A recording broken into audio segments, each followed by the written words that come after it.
요한복음 11장 말씀입니다. 나사로라고 하는 사람이 병이 들었습니다. 나사로는 마리아와 마리아의 언니 마르다와 함께 베단이라는 마을 사람이었습니다. 마리아는 주님께 향유를 붓고 자기의 머리카락으로 주님의 발을 씻어 주었던 바로 그 여인입니다. 마리아의 오빠 나사로가 병이 든 것입니다. 나사로의 여동생 마리아와 마르다는 예수님께 사람을 보내 주님께서 사랑하시는 이가 병이 들었습니다. 라고 전했습니다. 예수님께서 이 말을 듣고 말씀하셨습니다. 이 병은 죽게 될 병이 아니라 하나님의 영광을 위한 것이다. 이 병으로 말미암아 하나님의 아들이 영광을 얻을 것이다. 예수님께서는 마르다와 마리아 그리고 오빠 나사로를 사랑하셨습니다. 하지만 예수님께서는 나사로가 병들었다는 말을 듣고도 지금 계신 곳에서 이틀을 더 지내셨습니다. 이틀 후 예수님께서는 제자들에게 다시 유대 땅으로 가자고 말씀하셨습니다. 제자들이 예수님께 말했습니다. 하지만 선생님, 방금 전에 유대인들이 주님을 돌로 쳐 죽이려고 하였는데 다시 그곳으로 가려고 하십니까? 예수님께서 대답하셨습니다. 하루 중 낮이 12시간이나 되지 않느냐. 사람이 낮에 걸어다니면 그는 이 세상의 빛을 보기 때문에 넘어지지 않는다. 그러나 밤에 걸어다니면 그 사람 속에 빛이 없으므로 넘어진다. 예수님께서 이 말씀을 하신 후에 이렇게 덧붙이셨습니다. 우리 친구 나사로가 깊이 잠들었으니 그를 깨우러 가야겠다. 그러자 제자들이 말했습니다. 주님, 나사로가 잠들었다면 낫게 될 것입니다. 예수님께서는 나사로가 죽은 것에 대해 말씀하셨지만 예수님의 제자들은 나사로가 정말로 잠을 자고 있는 것으로 생각했습니다. 그때 예수님께서 분명히 말씀하셨습니다. 나사로가 죽었다. 하지만 너희를 위해서는 내가 거기에 있지 않았던 것이 기쁘다. 이것은 너희들이 믿을 수 있도록 하기 위함이다. 그러나 이제 나사로에게 가자. 그때 디두모라는 별명을 가진 도마가 다른 제자들에게 우리도 주님과 함께 죽으러 가자고 말했습니다. 예수님께서 나사로가 있는 곳에 도착했습니다. 그때 나사로는 이미 죽어 무덤 속에 있은 지 4일이나 되었습니다. 베다니는 예루살렘에서 약 3km 조금 못 되는 곳에 있었습니다. 많은 유대인들이 오빠를 잃은 마르다와 마리아를 위로하러 두 자매에게 왔습니다. 마르다는 예수님께서 오신다는 소식을 듣고 예수님을 마중 나갔고 마리아는 집에 남아 있었습니다. 마르다가 예수님께 말했습니다.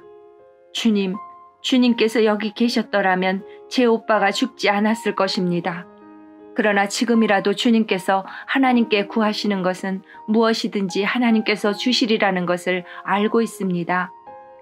예수님께서 말씀하셨습니다. 내 오빠가 다시 살아날 것이다. 마르다가 대답했습니다. 마지막 날에 있을 부활 때 제 오빠가 다시 살아난다는 것을 제가 압니다. 예수님께서 마르다에게 말씀하셨습니다.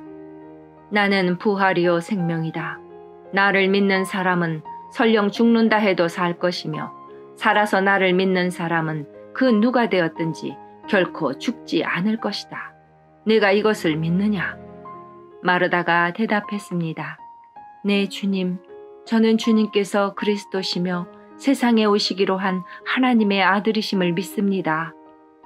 마르다는 이 말을 하고는 집으로 돌아갔습니다.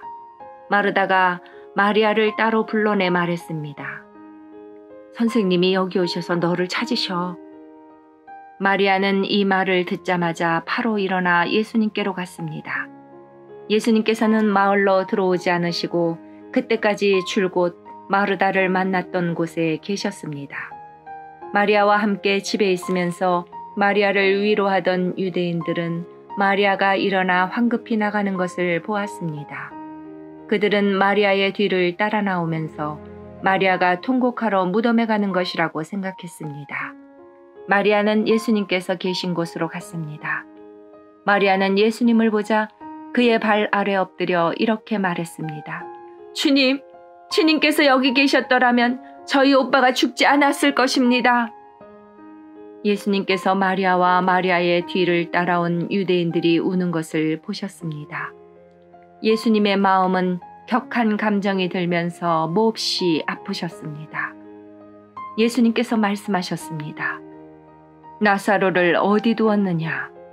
그들이 대답했습니다. 와서 보십시오, 주님. 그러자 예수님께서 눈물을 흘리셨습니다. 그것을 보고 유대인들이 말했습니다. 예수님께서 나사로를 얼마나 사랑하였는가 보아라. 그러나 그들 중에는 앞 못 보는 사람의 눈도 뜨게 한 사람이 나사로가 죽지 않게 할 수는 없었나 하고 말하는 사람도 있었습니다. 예수님께서는 몹시 아픈 마음으로 무덤에 가셨습니다. 그 무덤은 입구를 커다란 돌로 막은 굴이었습니다. 예수님께서 돌을 옮겨 놓으라고 말씀하셨습니다. 죽은 나사로의 여동생 마르다가 예수님께 말씀드렸습니다. 주님, 오빠가 죽어 무덤에 있은 지 이미 4일이나 되어 냄새가 심하게 납니다. 예수님께서 마르다에게 말씀하셨습니다. 네가 믿으면 하나님의 영광을 볼 것이라고 내가 너에게 말하지 않았느냐. 그래서 사람들이 입구에서 돌을 옮겨 놓았습니다. 그때 예수님께서는 고개를 들어 하늘을 보시며 말씀하셨습니다. 아버지, 지금까지 제 말을 들어주셔서 감사합니다. 아버지께서는 언제나 제 말을 들으시는 줄을 제가 압니다. 그러나 저는 주위에 있는 이 사람들을 위하여 그들이 아버지께서 저를 보내셨음을 믿게 하기 위하여 이 말을 한 것입니다. 예수님께서는 이 말씀을 하신 후 큰 소리로 말씀하셨습니다. 나사로야, 나오너라! 죽은 사람이 밖으로 나왔습니다. 그의 손과 발은 천으로 감겨져 있었으며 얼굴도 천으로 둘러싸여 있었습니다.